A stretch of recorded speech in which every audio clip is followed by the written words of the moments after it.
above every name, Jesus.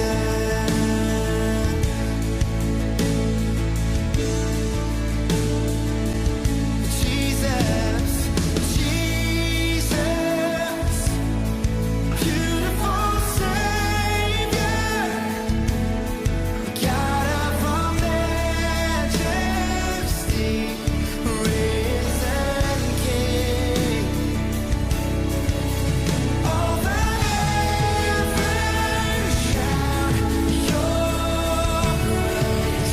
All creation bows, all creation bows to worship you. How wonderful, how beautiful, name above every name, exalted high. How wonderful, oh how beautiful, Jesus your name above every name, Jesus.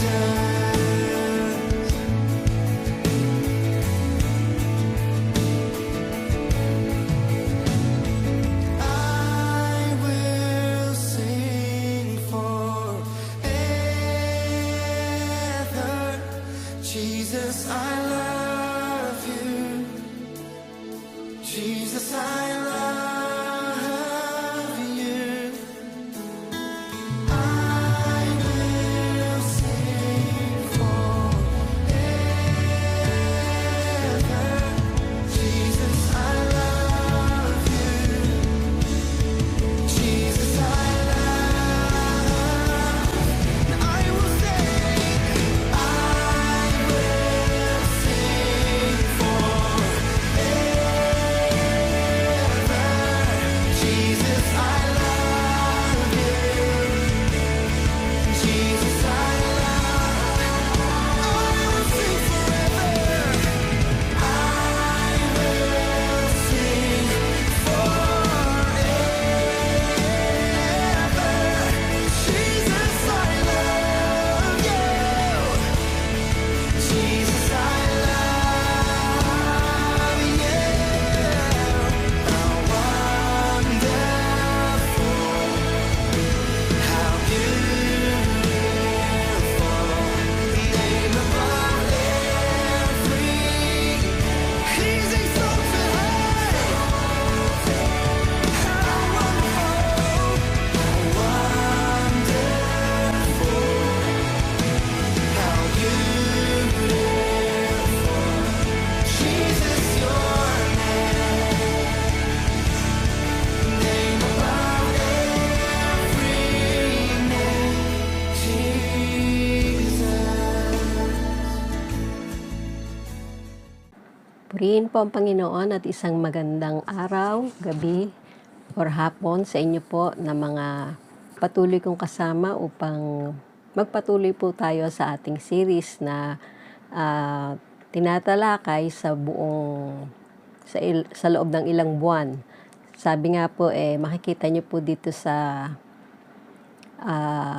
PowerPoint na yung Life Without the Spirit, na makikita natin na tayo yung nakaupo sa trono or sa trono at ang Panginoon po ay yung nasa labas. Pero Life with the Spirit ay yung after, yung una before receiving Christ, at yung isa naman ay si Kristo na po ang nakaupo at tayo po ang ating sarili ay hindi na yung nasusunod.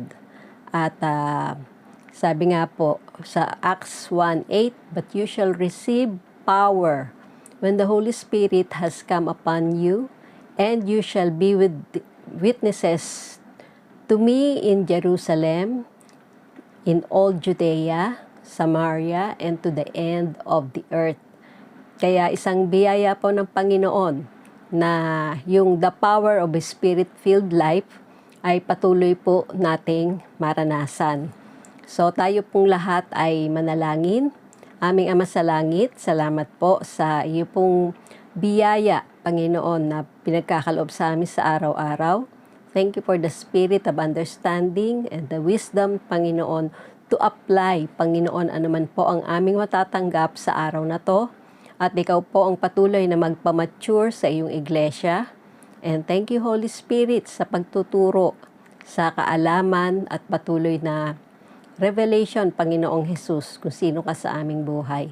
Salamat po sa iyo pong biyaya sa araw na to, sa lahat ng mga handaang puso na tanggapin ang iyong mga salita sa pangalan ni Jesus.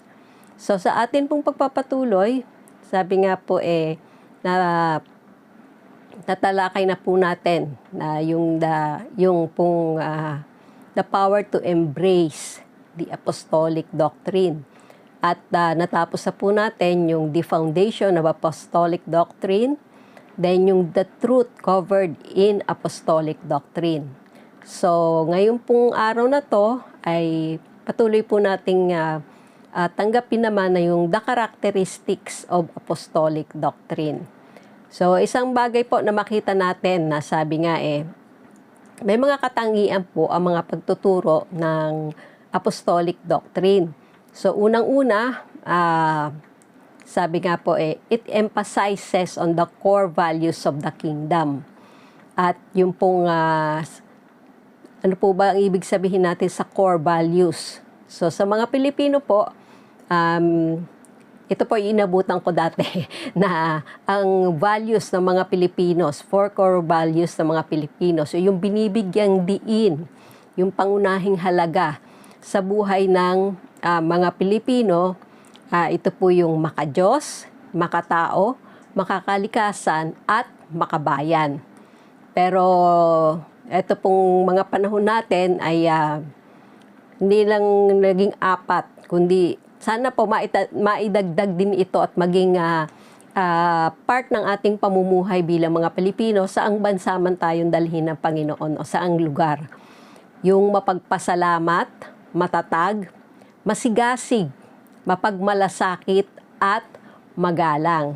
So kung paano pong dito sa apostolic teaching ay binibigyang halaga ang pangunahing, yung pong binibigyang diin, yung pangunahing halaga ng kaharian ng Diyos, ay makita po natin sa Matthew 5.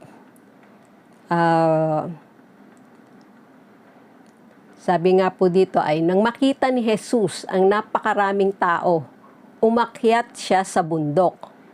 Pagkaupo niya, lumapit ang kanyang mga alagad. So makita natin po na napakaraming tao. Pero nung umakyat na siya ng bundok at pagkaupo niya, ang lumapit lang po sa kanya ay mga alagad. So makita natin na hindi lahat ng taong nakikinig lumalapit sa Panginoon. At sabi nga po, verse 2, nang siya'y siya'y nagsimulang magturo sa kanila. So, yung pong mga sumunod po na pagtuturo dito sa verse na to ay yung pong Beatitudes. At ito po ay sabi nga, ito yung magiging attitude natin. So, ito po yung attitude kung ikaw ay nasa kaharian ng Panginoon. So, unang-una, pakisabi nga po sa katabi nyo, kung kayo may katabi, pinagpala ka. Sabi nyo na po ba? O, tapos, makita po natin sa verse 3, pinagpala, sino ang mga pinagpala? Ang mga taong walang inaasahan, kundi ang Diyos. Sapagkat kabilang sila sa kaharian ng langit. Kung paano pong last week ay sabi nga may bilang po na hinihintay bago sa muling pagbabalik ng ating Panginoon. Hindi po ibig sabihin ng mga taong walang inaasahan kundi ang Diyos wala ka nang gagawin. Kundi ang iyong pagtitiwala ay hindi lang sa kakayahang binigay sa iyo ng Panginoon, kundi lagi kang nakaangkla sa Kanya. Lord, anong sasabihin mo? What would Jesus do? Ano yung ipapagawa niya sa iyo? At nagtitiwala ka sa kung ano mang ipapagawa niya sa iyo. So kasama po yun, nakabilang sila sa kaharian ng langit. Pangalawa, verse 4, pinagpala ang mga nagdadalamhati sapagkat aaliwin sila ng Diyos. So yung mga pagkakataon po na tayo ay hindi po yung nalulungkot, yung nagdadalamhati. Ano ba sa ano no, na talagang you feel sorry, lalo na pag nagkasala, nagkamali, at alam mong hindi nalugod ang Panginoon sa iyo o sa atin, sa mga bagay na inisip natin or ginawa natin o sinabi natin. The moment na nagrepent po tayo, yung pagkalungkot ba dahil alam mo nagkamali ka, sabi nga, aaliwin tayo ng Panginoon. Verse 5, pinagpala ang mga mapagpakumbaba, yung may humble spirit po, kahit na kayo ay nasa mataas na katungkulan na, kahit na mataas na ang inyong estado, kahit kayo ay punong-puno ng mga pagpapala, pero yung pagiging mapagpakumbaba po, at ano po yung bakit kayo pinagpala? Sapagkat mamanahin nila ang daigdig. So yun pong, kaya nga po yung mga tao na, yung kahit na mataas na yung kanilang estado sa lipunan, makikita nyo nagpapakumbaba pa rin at hindi namumuhay ng luxurious na sobra-sobra dahil alam naman po natin, hindi ko sinasabing huwag na kayo mamili ng mga nais nyo na mayroon pong na yung may mga trademark ba at yung mga talagang kilala ang mga brand, yung mga branded ba, dahil alam po natin na lahat ng anumang naandito sa mundo temporary lang. Kaya yung pong higit na sabi nga yung pagpapakumbaba natin na Panginoon, lahat naman ng meron ako ngayon dahil sa iyo. At gagamitin ko kung saan mo gusto kong gamitin. Yon. Lagi po nating itinatanong, hindi, ako nagpagod dito, ako nagpakahirap dito, kailangan na I deserve. Meron namang pong talagang laan para sa inyo. Pero yun pong unahin natin, ano po ang nais ng Panginoon at bakit tayo pinagkatiwalaan ng Panginoon. Sabi nga po, sa maliit or malaki, kung makikita ng Lord na mapagkakatiwalaan ka, lalo pa niyang dadagdagan. Okay? So, yun sa maliit na hindi ka katiwa-tiwala or hindi ka mapagkatiwalaan, huwag ka nang umasa na madadagdagan pa yan kung hindi ka magre-repent at babaguhin mo ang iyong ways ng pamumuhay o yung pong pagbabudget sa mga binibigay po sa atin. Pang-anim, pinagpala ang mga matinding hangarin na sumunod sa kalooban ng Diyos. So, sabi po dito, matinding hangarin. Sapagkat sila'y bibigyang kasiyahan ng Diyos. Yun lang ma-desire mo na, Lord, gusto kong gawin ang iyong kalooban, pero hindi ko kaya sa aking sarili. Bibigyan tayo ng kasiyahan ng Panginoon. Kasi ipoprovide niya, sabi nga po, kung namatay na tayo sa ating sarili at hindi na tayo nabubuhay, at si Kristo na yung nabubuhay sa atin, siya po yung gagawa ng paraan upang tayo ay makasunod sa kanyang kalooban. Hindi po yung sa sarili nating lakas. Yes, pwedeng may determinasyon ka, pero isang bagay po na makita natin, kung meron kang magiging determinasyon sa buhay, maging determinasyon po natin na mahalin natin ng buong puso, buong isip, buong kaluluwa ang Panginoon. Isang bagay po na makita natin kahit sa mga mag-asawa, naging determinasyon mo na mahalin ang iyong asawa sa kabila ng mga kahinaan na nakikita mo, sa kabila ng mga kapintasan, pero dahil kayo ay nasa covenant relationship ng Panginoon, talagang mamahalin mo pa rin. So, pang-pito, pinagpala ang mga mahabagin sapagkat kahahabagan sila ng Diyos. Yung pong mga maawain, sabi nga yung may compassion. Kamakailan po ay nasaksihan ko na sabi ko nga kahit maawain ka, pero meron din wisdom or common sense na binibigay ang Panginoon. Dahil nung nasa PTEX po kami, ay meron pong lumapit sa aming mesa katabi ko. Pero ang hindi kinausap, sinenyasan niya yung kapatid ko. So naglabas po yung kapatid ko ng barya, then maya-maya, nag-sign language. Di sabi ko, nung nakaalis po yung binigyan niya, sabi niya, ate kasi may mga nanlolo ko.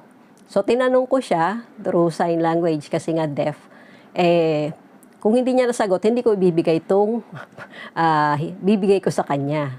So, yun po yung ganong klase na mahabag ka pero siguraduhin mo na yung tulong na ibinibigay mo, hindi pansamantala lang, kundi yung talagang makatulong ka na mapabuti yung buhay ng tinutulungan mo dahil determinado din yung tinutulungan mo na mapabuti yung buhay. So, pinagpala ang mga may malinis na puso sapagkat makikita nila ang Diyos. Sa bawat gawa, sa bawat mga pangyayari sa buhay natin, sa bansa, sa iba-ibang nation na nangyayari po ang mga kaguluhan dahil alam naman natin ngayon na sa nalalapit na pagdating ng Panginoon, talagang mangyayari itong mga to. Balikan niyo po yung mga prophecy ng mga nakaraang taon. So, makikita po natin ang paggawa at paggalaw ng Panginoon kahit sa mga disaster na nangyayari. Pangsyam, pinagpala ang mga gumagawa ng paraan para sa kapayapaan sapagkat sila'y ituturing na mga anak ng Diyos. So, yung pong mapabuti at maging payapa po ang lahat. At makita po natin na maging sa mga sa judiciary, yung mga tapat po na mga hukom, mga tapat na may katungkulan sa ating barangay.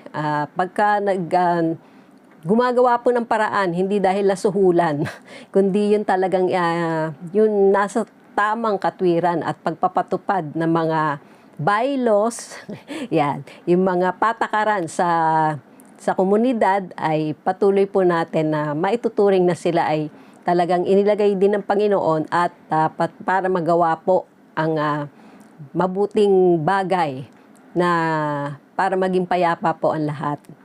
So, pinagpala ang mga inuusig ng dahil sa kanilang pagsunod sa kalooban ng Diyos. So, yung pong mga inuusig lang dahil sumusunod sila sa ano ang kalooban ng Panginoon sapagkat kabilang sila sa kaharian ng langit. Pinagpala ang mga nilalait at inuusig ng mga tao at pinaparatangan ng lahat ng uri ng kasamaan na pawang kasinungalingan ng dahil sa akin. Magsaya kayo at magalak sapagkat malaki ang inyong gantimpala sa langit. Alalahanin ninyong inusig din ang mga propetang nauna sa inyo. At isa pa po ito sa binigyang diin. Verse 13, kayo ang asin at ilaw ng sangkatauhan. Ngunit kung ang asin ay mawalan na ng alat, paano pa ito mapapaalat muli? Di ba wala na itong kabuluhan, kundi itapon at tapakan ng mga tao. So, pang antioxidant lang po sa ating mga paa. Okay? So, at yung pong kayo ang ilaw ng sanlibutan, ang isang lungsod na nakatayo sa ibabaw ng burol ay hindi maitatago. Walang taong nagsisindi ng ilaw at pagkatapos ay inilalagay iyon sa ilalim ng banga. Inilalagay iyon sa talagang patungan upang matanglawan ang lahat ng nasa bahay. So, makita po natin dito, di ba yung last week ay narinig po natin kay Pastor Wilbert yung Family Inclusive Church. So, sabi nga po rito, yung sa Acts 1:8, ito po yung ating Jerusalem, yung nasa ating mga bahay na kailangan pong mailawan natin.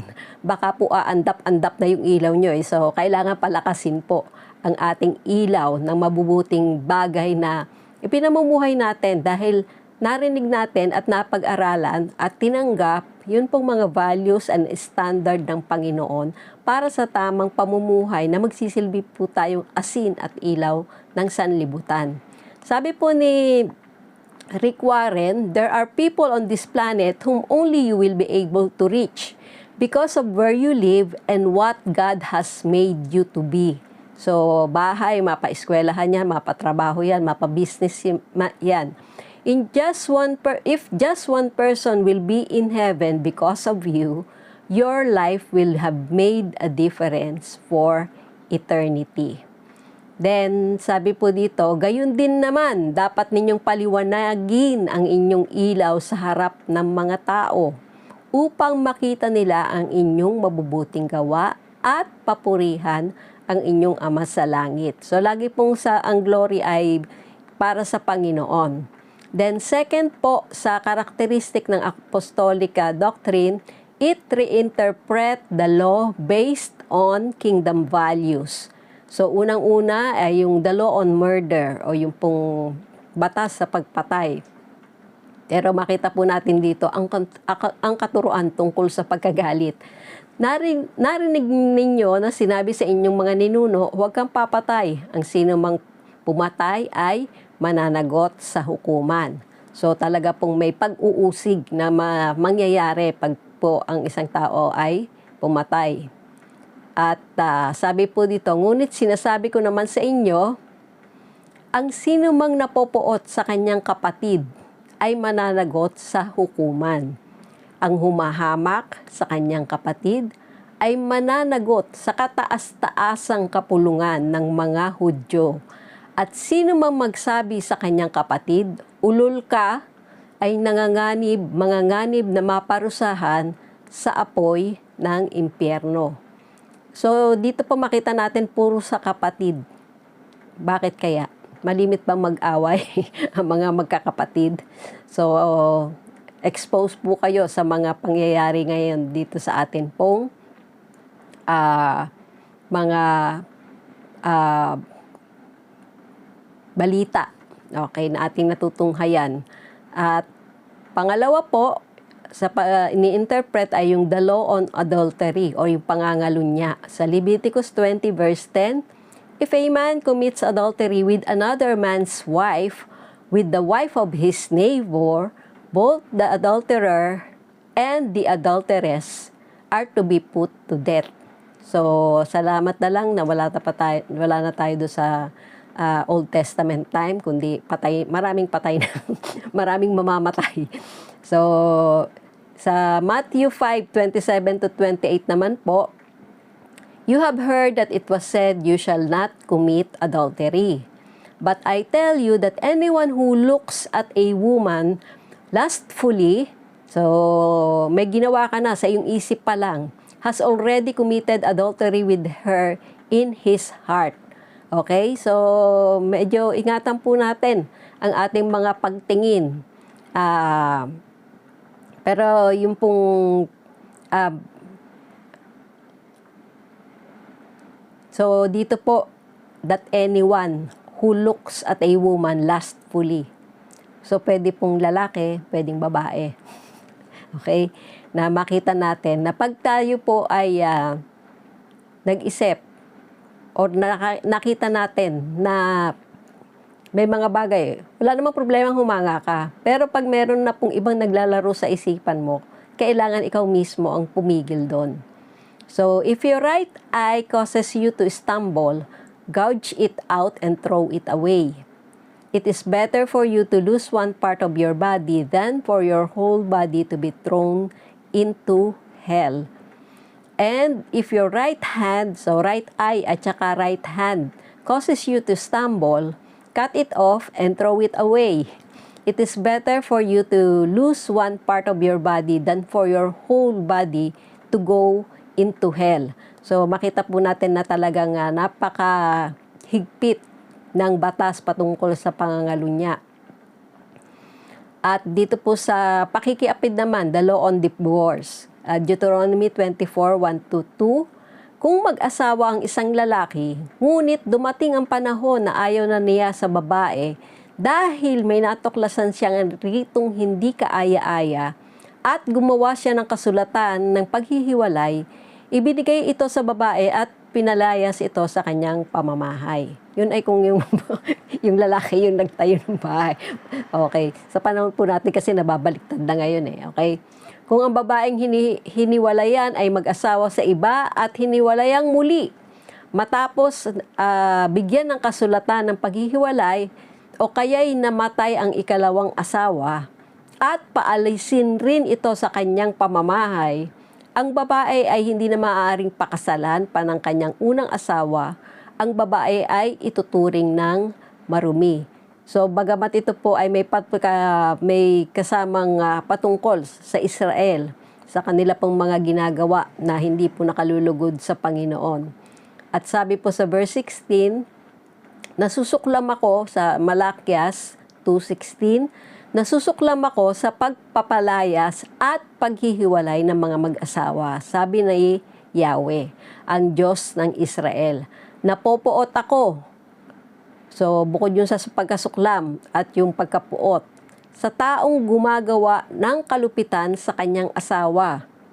Ano kaya sa panahon natin? Babae o lalaki yung malupit? Kaya nga, maging tapat kayo sa inyong asawa. So, sa mga mag-asawa, tapat po ba kayo sa inyong mga asawa? Tapat kayo nagsasabi ng totoo kung ano ang inyong nararamdaman, kung ano ang inyong pinagdadaanan. Dapat po kung sa covenant relationship, wala rin po kung dapat na taguan. Kundi lagi tayong open, lalo na sa ating asawa, hindi po sa ibang babae o sa ibang lalaki.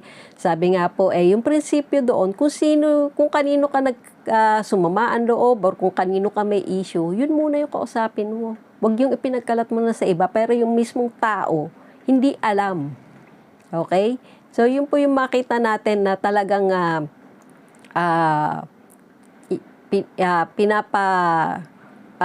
unawa sa atin ng Panginoon. Mateo 5:31 to 32, it has been said, sabi po ng Panginoong Jesus, anyone who divorces his wife must give her a certificate of divorce.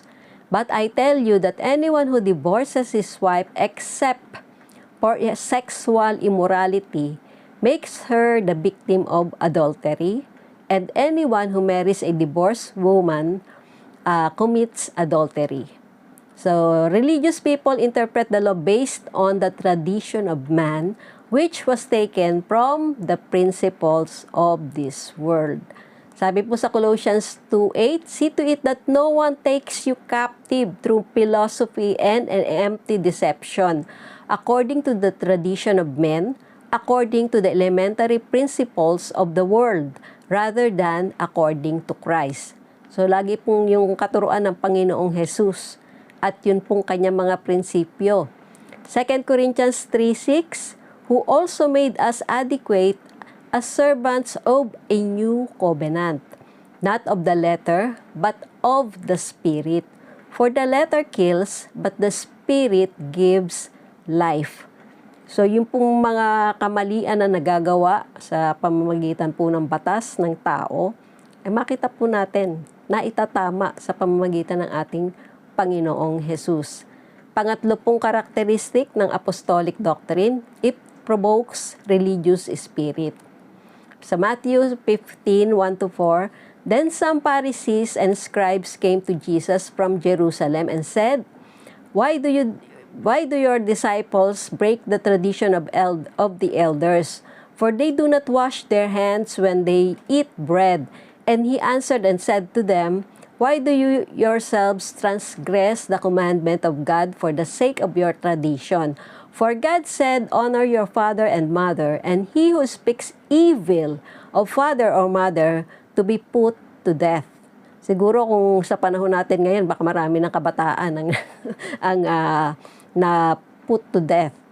Pero hindi po lahat. Sabi nga po alam ko naman may mga kabataan na maayos ang pakikisama sa kanilang mga magulang at nagiging open kung ano man po yung kanilang pinagdaraanan. Lalo na po yung sa papuntang adolescent na talagang marami pong struggle yan. Pero maunawaan po ninyo, ang protection nyo po ang inyong mga magulang. Hindi po yung kabarkada nyo. Hindi po yung mga aunties and uncles nyo. Kundi dapat yung unahin ang inyong mga magulang. Paano kung hindi naman maganda yung ng aking magulang? Yun pa rin po yung itinakdang otoridad ng Diyos sa buhay nyo. Matuto kayo makipag-usap ng maayos kung hindi man maayos yung inyong tatay at nanay. Pero nakukuha po ang lahat sa maayos na komunikasyon. Pag-pray nyo, ano yung sasabihin nyo para makinig sila. At maging handa rin ang puso nyo na makinig at magbago kung kinakailangan. Lagi pong ang tinitira ng dyablo ay ang pamilya. Kaya dapat aware po ang bawat isa sa atin kung paano po lalabanan bilang isang pamilya din anumang atake ng dyablo upang sirain tayo. So, sa verse 7, you hypocrites, Isaiah was right when he prophesied about you. These people honor me with their lips, but their hearts are far from me. They worship me in vain. Their teachings are merely human rules. So ito po yung kasing sinabi na yung pag-honor sa tatay at nanay, ibibigay daw po sa church. Kailangan yung ibibigay niya sa kanya magulang, ibibigay sa church. Hindi po in terms lang po ng finances yung pag-honor po sa mga magulang. Pero kung mayroon na po kayong bagay na makita na maaari yung ipagkaloob, hindi naman yung ROI, o kasi in part ROI, mga magulang, paghandaan din po natin yung ating pagtanda. Dahil alam po natin, magkakapamilya ang ating mga anak. So kung maabutan man kayo, maging mapagpasalamat po at talagang gamitin po natin para sa atin kung saan po ipinagkaloob doon nagbigay. So pang-apat na katangian ng apostolic doctrine, it has a higher standard of living that can save others. At ito po yung bilin ni Pablo kay Timothy sa 1 Timothy 4:15-16. Take pains with these things, be absorbed in them, so that your progress, so kabataan si Timothy pero naandun na po yung kanyang pag-unlad, will be evident to all. Pay close attention to yourself and to your teaching. Persevere in these things, for as you do this, you will ensure salvation both for yourself and for those who hear you. Kaya napakalaking part po ng pag-unlad ng church ay ang mga kabataan na maayos pong sumusunod sa Panginoon at sa kanila pong kinikilalang shepherd ng kanilang kaluluwa. At malaking kagalakan po na may mga katuwang tayong kabataan na patuloy pong ginagamit ng Panginoon sa kabila ng kanilang kaabalahan sa kanilang pong mga pag-aaral. Kaya pagpalain kayo ng Panginoon at patuloy na lumago sa kaalaman sa Kanya. Panglima, kasama po dito, sabi nga, kaya nga po yung, tama ba? Yan. Yung pong higher standard ng living para sa mga kabataan, makita po natin. And even sa ating mga tatay at nanay, o sa lahat po ng nakakilala sa Panginoon, hindi po yung standard ng mundo yung susundin natin, kundi ano po yung sinasabi sa kanyang salita.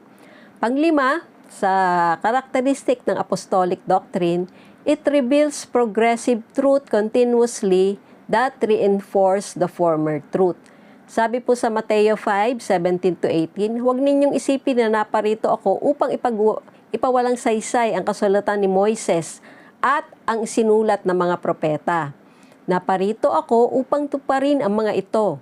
Sinasabi ko sa inyo ang totoo, hanggat may langit at may lupa, kahit ang kaliit-liitang bahagi ng kautusan ay hindi mawawala ng kabuluhan hanggat hindi natutupad ang lahat. Kaya asahan po natin anuman ang pinangako ng Panginoon, anuman ang sinabi niya sa kanyang mga salita, ay mangyayari po. May timing nga lang. Matuto tayong mag-antay at magalak po tayo pag natanggap na natin yung katuparan ng kanyang mga ipinangako sa atin. Natutuwa ba kayo na kayo ay ligtas? Ligtas na? At nananatiling ligtas pa?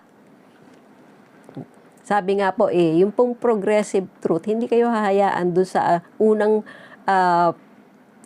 nung una po tayo makakilala na marami pang kailangang alisin. Dapat sa buwan-buwan or taon-taon na atin pong sinasabing tayo ay Kristiyano, malaki na po na dapat ang nabago mula sa ating mga pananaw at sa ating mga ginagawa.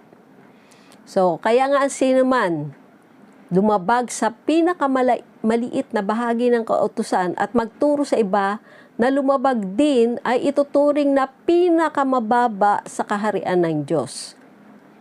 So, choice po natin. Anong gusto natin? Ngunit ang sino mang sumusunod sa kautusan, so yung isa lumabag, pinakamababa.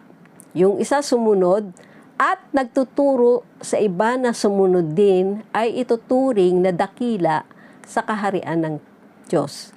So, choice po natin. Gusto ba nating maging mababa o maging dakila sa kaharian ng Panginoon? Sa Romans 3:21 to 28. So, pagpapawalang sala ng tao sa ng Diyos sa tao. Ngunit kayo'y nahayag na kung paanong ginagawang matuwid ng Diyos ang tao. Ito'y hindi sa pamamagitan ng kautusan, bagamat ang kautusan at ang mga propeta ang nagpapatotoo tungkol dito. Ginagawang matuwid ng Diyos ang lahat sa pamamagitan ng kanilang pananampalataya kay Hesukristo. Walang pagkakaiba ang mga tao.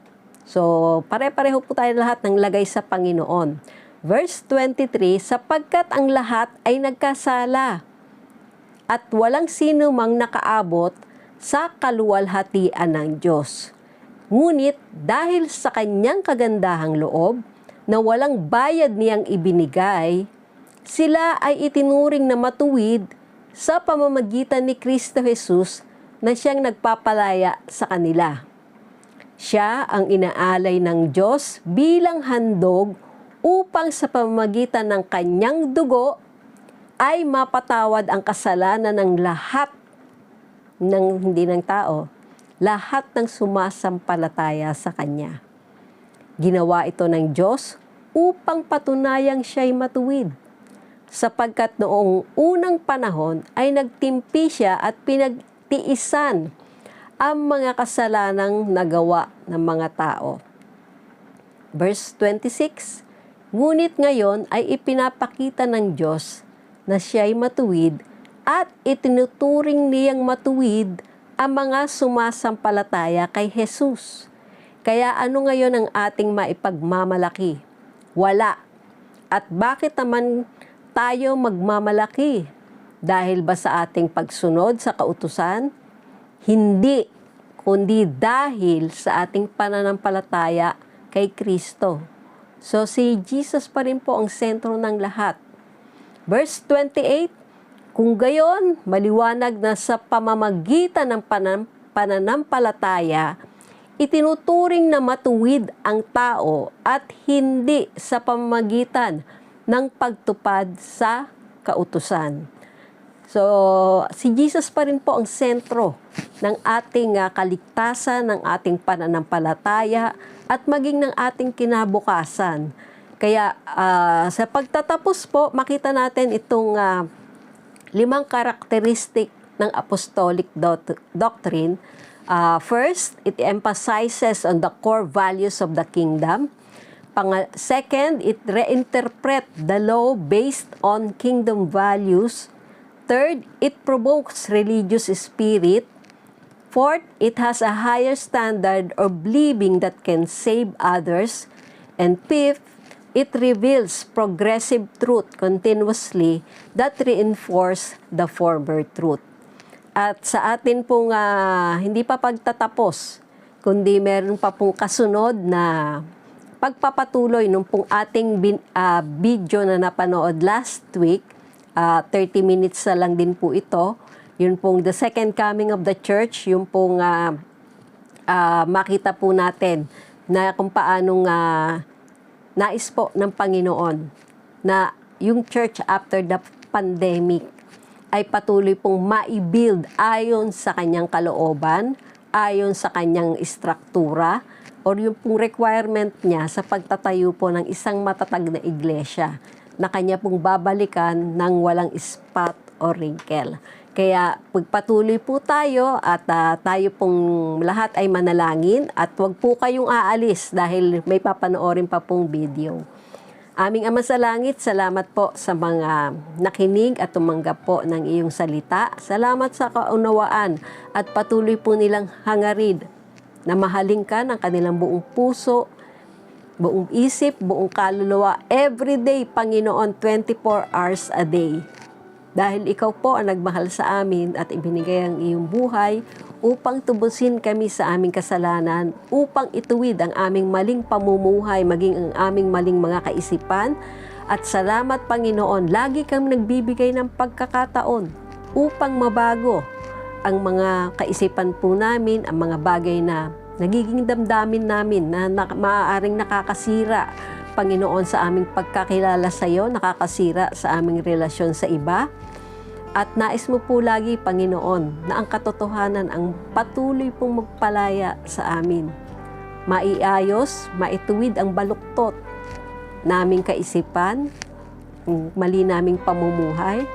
At kung makikita mo po na determinado kaming patuloy na sumunod sa iyong kalooban, ikaw rin po ang magbibigay ng grasya upang aming magawa ito, mga kaparaanan ng ayon sa iyong kagustuhan. Kaya salamat po sa mga patuloy na dumatanggap at patuloy po nag-o-honor sa iyo, Panginoon, sa pamamagitan ng kanilang substance, whether ipinadala po nila ito online at maging sa cash, Panginoon. Ikaw po ang nakakaalam at ikaw ang nakakakita ng motibo ng bawat isa. Pagpalain mo po, Panginoon, ang sumusunod sa iyong prinsipyo at nagtitiwalang hindi mo po kami pagkukulangin at ikaw ang laging inuuna sa kanilang mga pagbabudget dahil yun po ang iyong requirements upang sa mga panahon na ang mundo ay dumarating sa pagdarahop at dumarating sa kakulangan, na andon na nakapagtanim na po kami at patuloy ka namin in-honor sa aming mga substance at hindi mo po kami pagkukulangin sa lahat ng aming pangangailangan. Subukan na namin dyan, Panginoon, sa lahat ng sumusunod sa iyo. At sa mga hindi pa nakakaunawa, dalangin ko po, Panginoon, na hangarin nila na maunawaan at patuloy pong maisagawa, Panginoon, ang iyo pong kingdom government upang patuloy kaming mamuhay nang hindi po nag-aalala para sa araw ng bukas. Dahil alam namin na ang Diyos na aming pinagtiwalaan ang may kontrol sa lahat ng bagay, makapangyarihan, tapat na nagmamahal at patuloy pong hinahangad, Panginoon, na kami po ay iyong makasama at makasama rin namin ang iyong presensya every day of our lives. This we pray with thanksgiving in Jesus' name. Amen. So tayo po ay manood ng kasunod na video ng The Second Coming of the Church.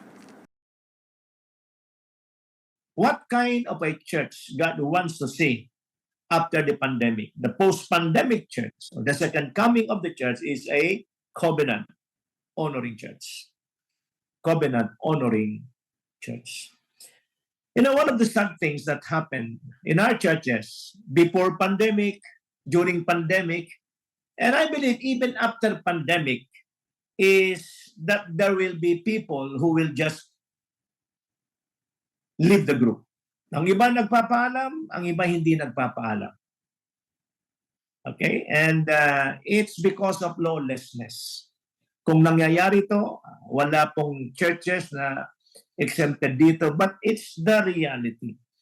And their commitment was put to the test as a result of every crisis. Ano? And in John 6:66,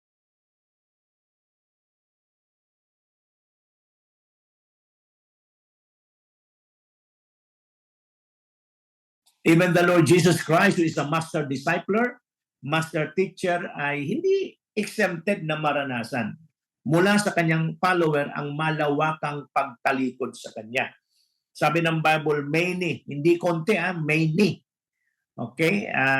If you're going to read the scripture in John 6, more than 5,000. Lalaki pa lang yun na kabilang na yun. More than 5,000. At ang sabi, many. Okay? And some Bible scholar said na ang natira lang ay yung 70. 70 lang ang natira. At nasabi, iniwanan, turned back and no longer followed him. Why? Hebrews 12:26 to 27.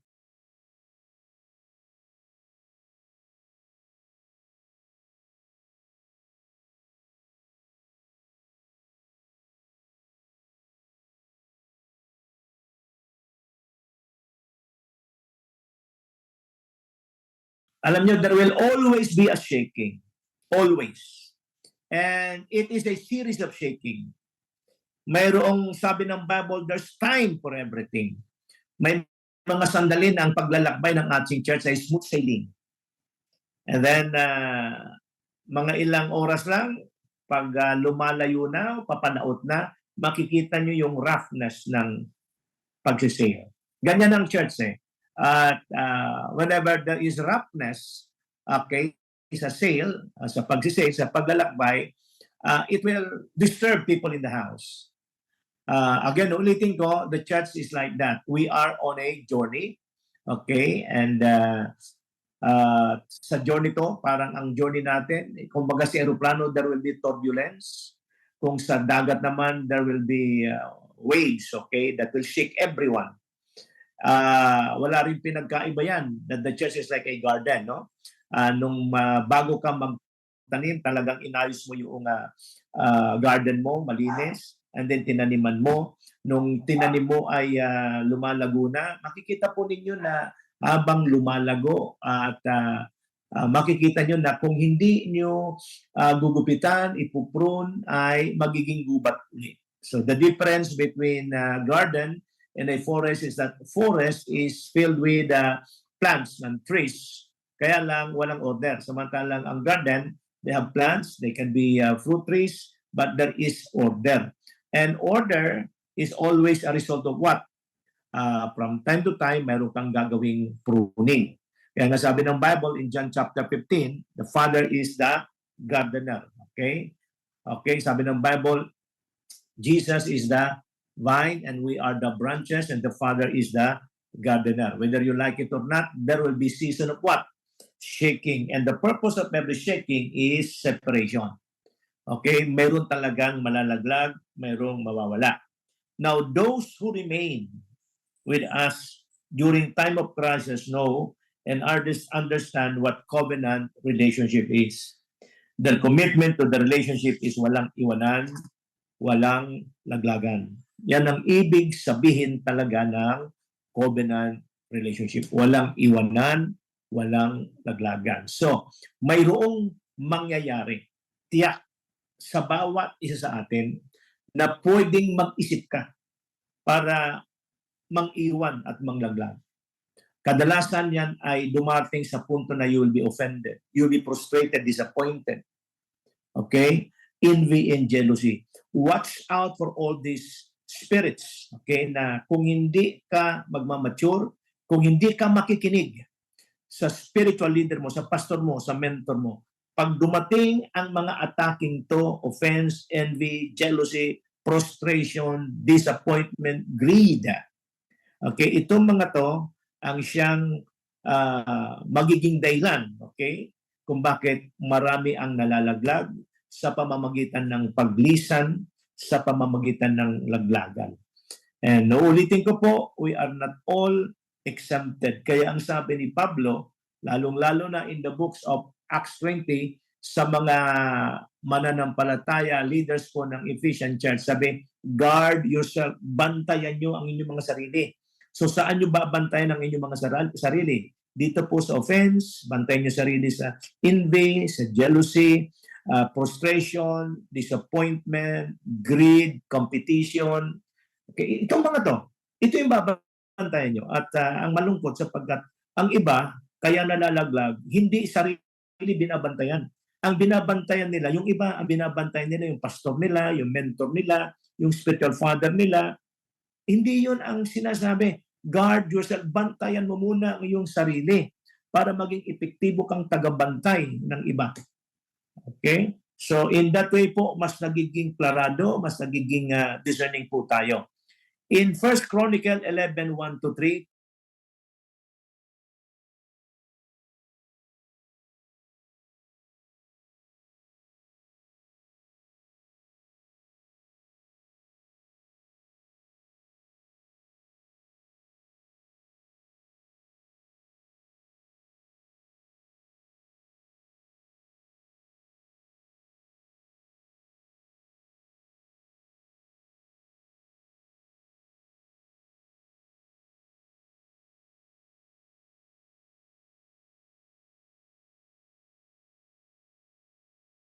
sabi rito, all Israel came together to David at Hebron and said, we are your own flesh and blood.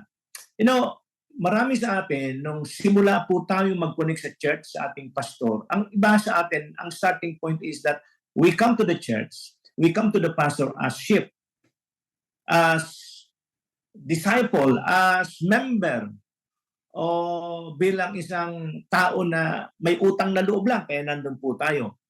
You know, if you really want to stay connected till the end of our life, till kingdom come, hindi lang po tayo dapat manatili bilang miyembro, bilang disciple, hindi lang po tayo dapat manatili bilang ministro or minister. Kinakailangan maabot natin yung ganitong kalalagayan, that we are your own flesh and blood. Own flesh and blood speaks of what? You are a genuine sons and daughters. Okay? Ng inyong pastor, ng inyong spiritual father. Kasi maraming tao na gustong sumunod, pagdating sa shaking, sigurado yan, pag hindi kayo nakarating sa punto na kung sino man ang spiritual leader nyo ay hindi nyo kinakalalang own flesh and blood, pag hindi kayo nakarating doon, mas malakas po yung epekto ng shaking sa buhay nyo. Most of the time, baka malaglago kayo. So in the past, even while Saul was king, you were the one who led Israel on their military campaign. And the Lord your God said to you, you will shepherd my people Israel, and you will become the ruler. And when all the elders of Israel had come to King David at Hebron, he made a covenant. He made a covenant with them at Hebron before the Lord, and they anointed David king over Israel as the Lord had promised through Samuel. So kinakailangang dumating kayo mismo. If you are a member, a worker, or an elder, kinakailangan kayo mismo ang dumating sa iyong kalalagayan, sa isang kalalagayan, na yung leader nyo, yung pastor niya, ay talagang si Lord ang nag-appoint. Kasi kung kayo mismo, aminado, alam nyo na yung pastor nyo, si Lord ang nag-appoint over you. And then just like these elders, they made a covenant. Hindi sila napilitan. Hindi sila sumabay sa uso lang. Sila mismo ay nagdesisyon that we will connect ourselves in covenant. In the same way, pastor, ulitin ko, hindi ibig sabihin na pastor na kayo ngayon. Malago, malawak ang inyong mensahe. Pwedeng mas malaki, mas marami kayong miyembro kaysa sa akin. It is not a guarantee that you will stay till kingdom come. It is not a guarantee that you will stay connected till the end of your life. Marami na ho tayong alam na kwento in the past, in the present, and it will be continue in the future. Sabi ng Bible, in the last day, many will hate and betray each other. So it is already prophesied that betrayal will continue. Hindi lang yan sa labas ng ating church, sa labas ng ating network, even within our churches. Within our network, nangyayari yan. Why? Bakit nangyayari yun? Why? Because those who left the group, those who disconnected themselves, those who formerly belonged to us ay wala na ngayon, maaring in the past alam nila ang ibig sabihin ng covenant relationship. But the reason why they disconnected because they don't know how to handle offense, envy, jealousy, frustration, disappointment, greed, competition, etc., etc. Somehow laging may dahilan. Bakit di nagdi-disconnect? Bakit ho nagdi-disconnect? 1 Corinthians 12:16-22.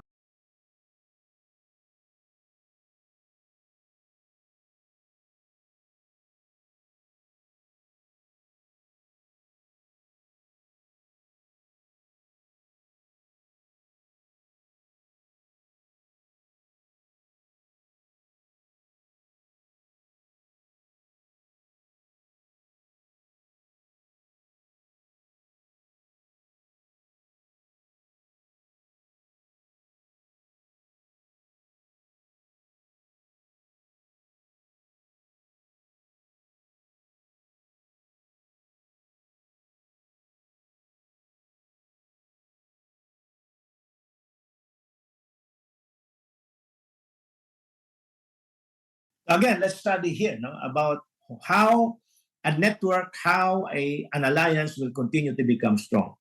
Dito makikita natin, other Benjamite and some men from Judah also came to David in his stronghold. At first, medyo cautious si David. Kasi ang lumalapit sa kanya, mga katribo ni Benjamin, katribo po ni Saul. Si Saul came from the Benjamite. Kaya lang lumalapit sa kanya. Pero cautious siya. Ang sabi ng Panginoon, sabi po ni David, if you have come to me in peace to help me, I am ready for you to join me. Now, this is what I learned. Isang bagay po na dapat nating patuloy na dapat natutunan as your church continue to grow, as the network continue to grow, as you are being exposed by God in a bigger crowd, is please only stay with the people that brings peace into you. Ulitin ko only stay, have fellowship only with those people who bring peace. If the presence of a person in the fellowship that you have with does not bring peace, withdraw from them. Don't join them. So that is the first thing, first indication, okay, na dapat nyong malaman para maging maganda yung relationship. Sabi, if you have come to me in peace to help me. So, that is the first thing. Mayroon bang peace? Pangalawa, to help me. Now, tandaan nyo that they are the one coming to David when David became a king. So, mayroon mga tao, paglalapit sa iyo, since ikaw yung mas mataas sa stature, lalapit kasi gustong humingi ng tulong. Pero dito iba. Ang gusto ni David na lagi niyang kasama, yung nagbibigay ng kapayapaan sa kanya at yung tumutulong sa kanya. See, in the natural, people will come to you, lalo kung mataas ang stature mo, may kakayahan ka, may leadership ka, people will come and connect because they want to get something to you. It is draining in the relationship. Masigaano ka ka-anointed, masigaano ka katalino, masigaano ka kayaman. If you are being surrounded with people na ang pananaw sa relasyon niya sa iyo ay ikaw lagi ang magbibigay, hindi tatagal yan. Kasi hindi sa lahat ng panahon maibibigay mo.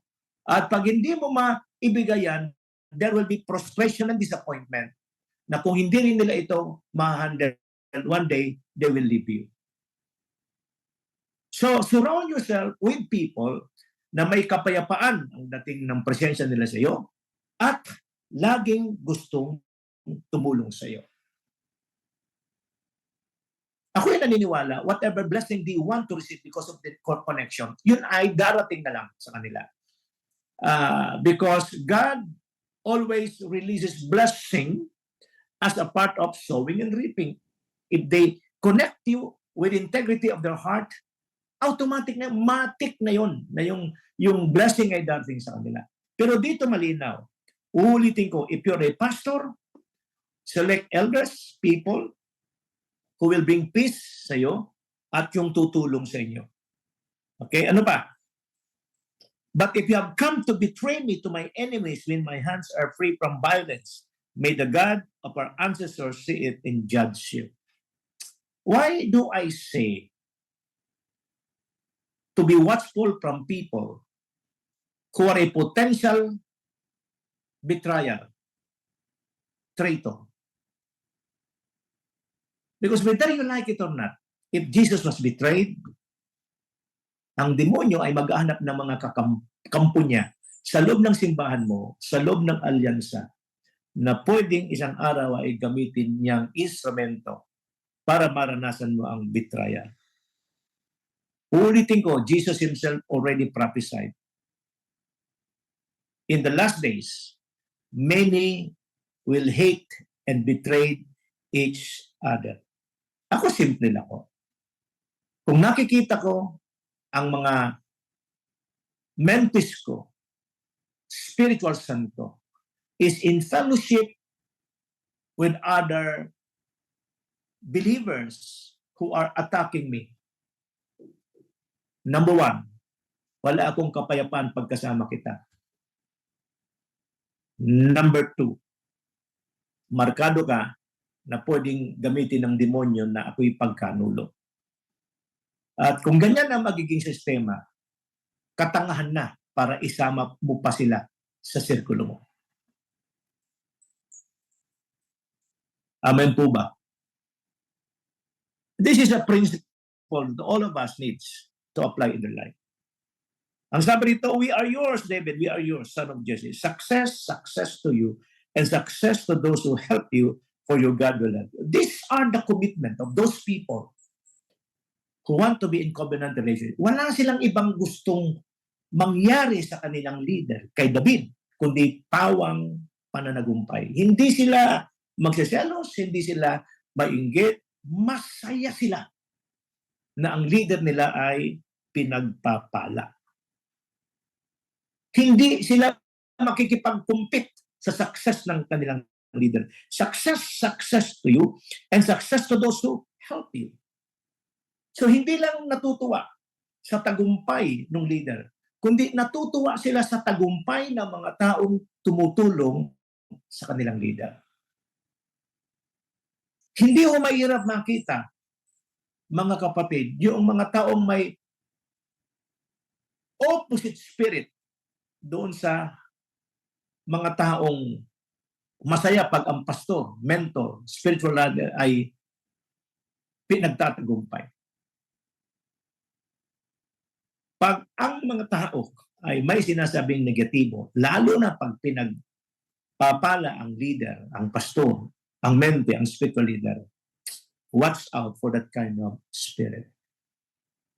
Ang sabi ni Lord kay Cain, if you do what is right, will not your offering be accepted? At ang sabi, watch out, because sin is now crouching at your door. Bantayin mo sarili mo kasi ang kasalanan ay unti-unting gumagapang sa pintuan ng buhay mo. Ano yun? Ano yung gumagapang na kasalanan? Offense that leads to envy, jealousy, betrayal. Sin is crouching. Ang problema ho, hindi alam ng mga taong ito the spiritual dynamic of a negative attitude.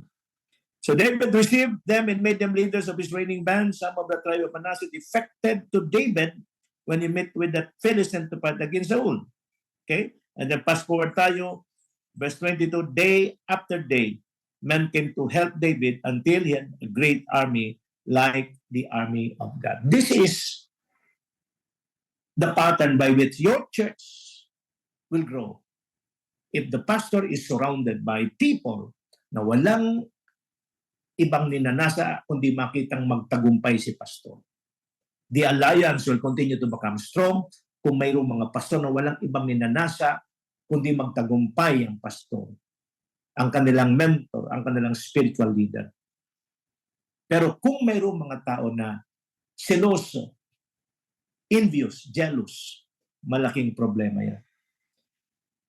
And very clear, isa sa mga nag-resonate sa akin doon, nag-speak sa akin doon, is about authority. It's about authority. Authority is released when submission is seen in you.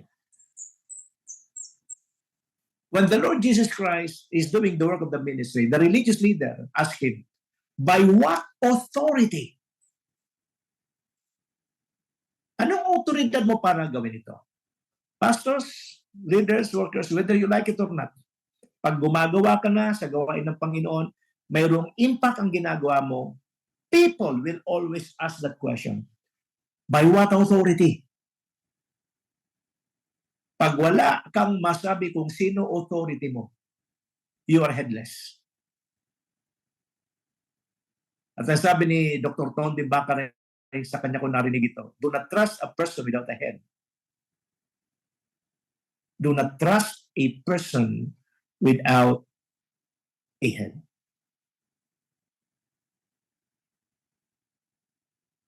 Jesus Christ ministered with authority. The mere fact that he went to Jordan from Galilee to be baptized by John, pinakita niya sa mga religious authority during that time that his spiritual authority is John. Given na ho ang Diyos talaga. Pero ang Diyos mismo sa kanyang disenyo, gumagamit ng autoridad over us. If Jesus himself recognized John as his spiritual authority, tayo pong mga pastor na narito, tiyakin natin that we recognize somebody. We must submit to the authority of the person whom recognize so that you will be saved. Whenever the devil attacks you, you are covered, you are protected because you know that you are under authority. How do you know that you're under authority? When you submit to that authority. Alam po ninyo, by the grace of God, maaga ko pong natutunan to. Kaya po, in my almost 42 years in the ministry, iisa lang ang local church ko. In this local church, ay natutunan ko sino man ang legitimate leader ng church. I need to be under submission. When I connect to a network, I know how to honor authority.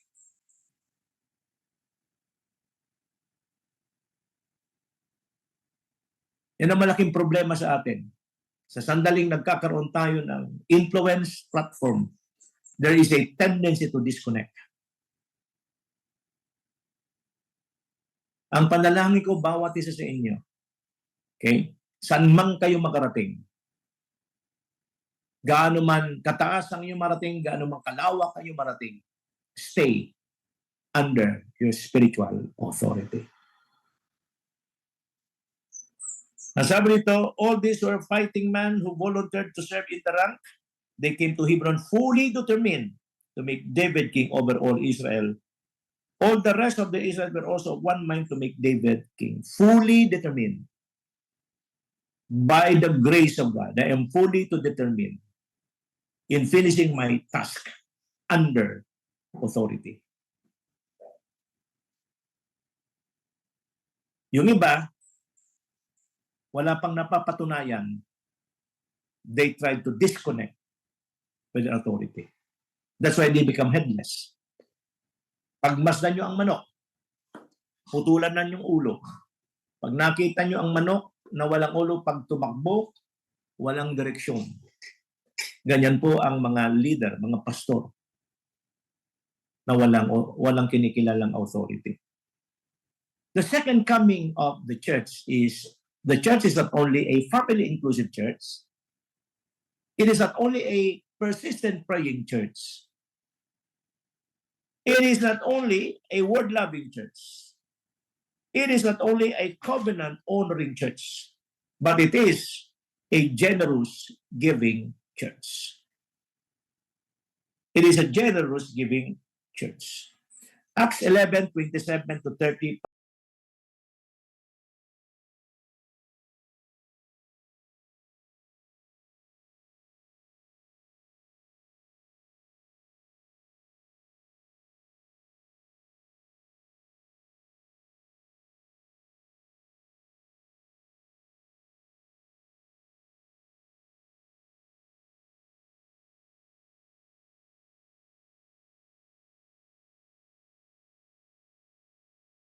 Mga kapatid, the church in Jerusalem, during this time, the church in Jerusalem was more established than the church in Antioch.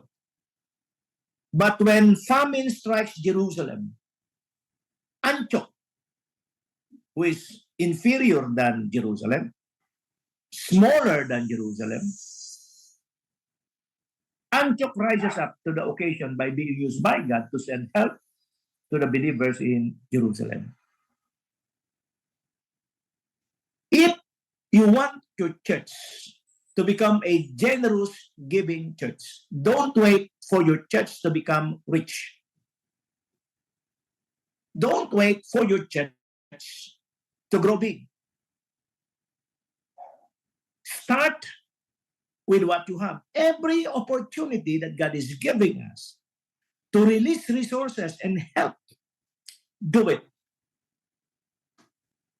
Kasi kung sa maliit na church pa lang, konting resources pa lang meron tayo, and then we responded immediately to the opportunity to give, magugulat ho kayo that your church, pwedeng pinakamaliit sa denomination niyo, your church, pwedeng wala sa syudad at nasa dulo ng barangay lang. Your church, sa tingin ng iba ay mahina at maliit at mahirap, magugulat sila. Just like Antioch, mas maliit kaysa si Jerusalem, pero dumating ang sandali na yung maliit ang nakatulong sa malaki. Naalala ko po, mga kapatid, nung pandemic, naalala niyo ba yung bagyong Ulysses? Unang naapektuhan ni Ulysses ay ang Bicol. And then week after that, Cagayan naman. During that time, we were in Bicol. And then, hindi pa kami nakakauwi sa Manila, lumubog naman ang Cagayan. At kung naalala nyo, yung ating pong tribo ay nag-raise ng funding to help. At when I reported to you, more than 1 million pesos ang na-raise up natin. Imagine, no? Hindi tayo denomination. But during that time, we were able to raise up more than 1 million.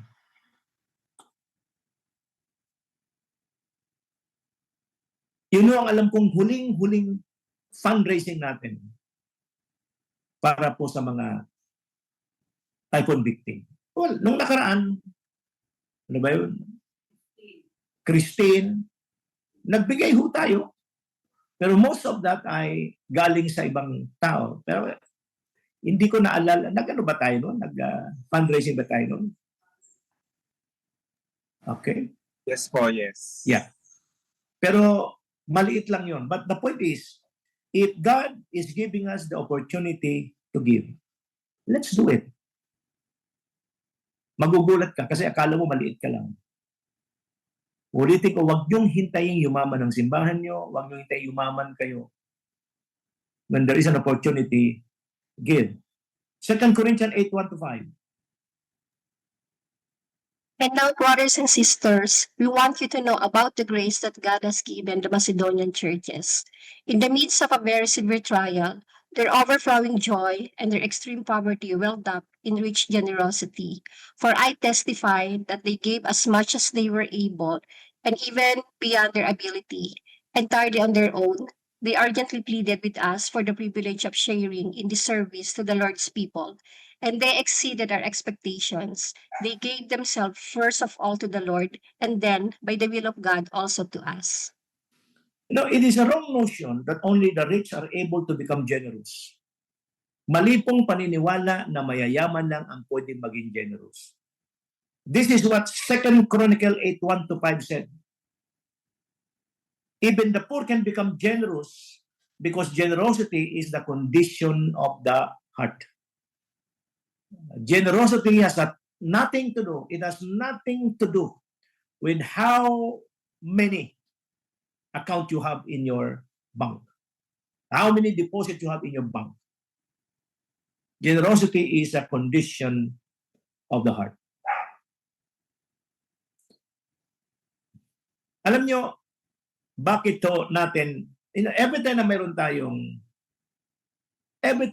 tayong webinar, may registration tayo. Di ba? You know why?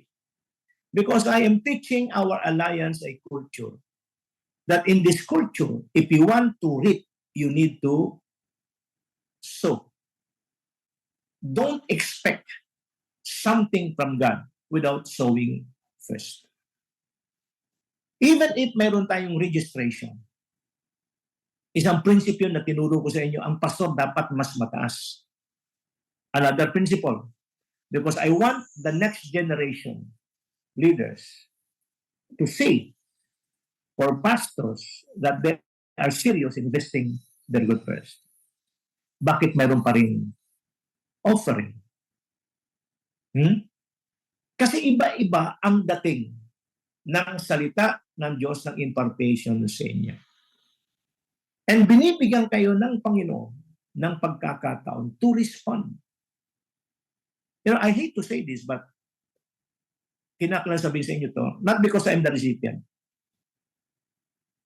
Sa dinami-dami po natin, 10 to 15% lang ang nag-o-observe sa offering. Maybe because you said na nag-register na kayo. But only 10 to 15% lang ang nag-o-offering.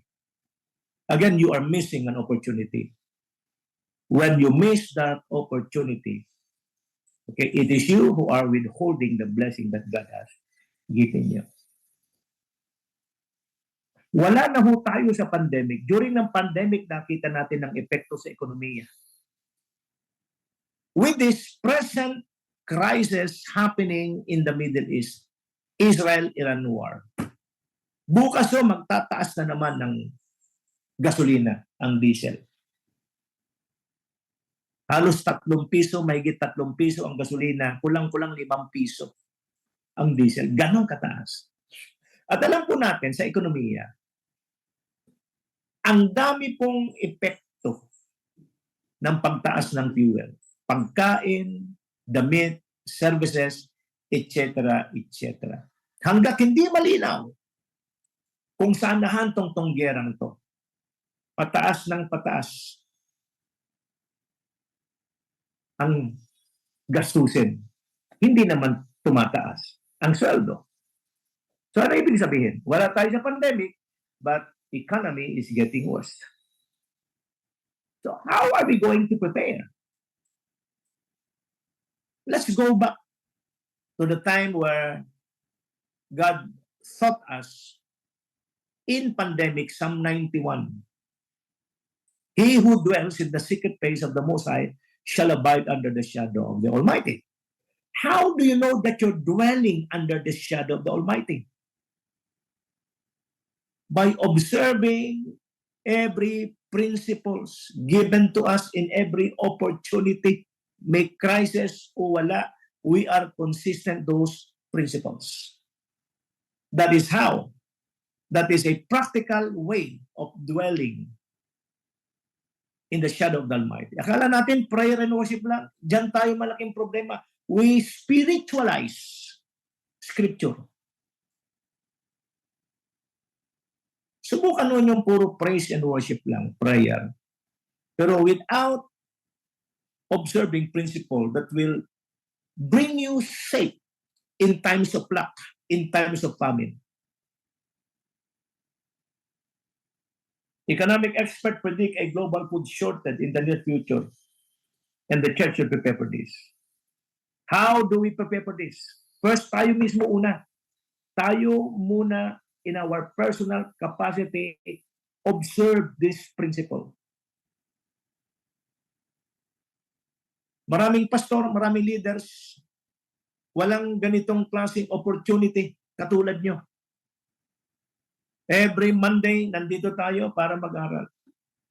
Maraming pastor ngayon, they're taking advantage of Monday as the pastor's day. But praise God, we're here, learning, studying, partaking. Pero what is our response? God is giving us the opportunity to build a generous giving church. What kind of a church God wants to build? Okay, after the pandemic. When the second coming of the church rise up, what does it look? Letter A, it should be a family inclusive church. Letter B, it should be a persistent praying church. Letter C, it should be a word-loving church. And then letter D, it should be a covenant-honoring church. Letter E, it should be a generous giving church.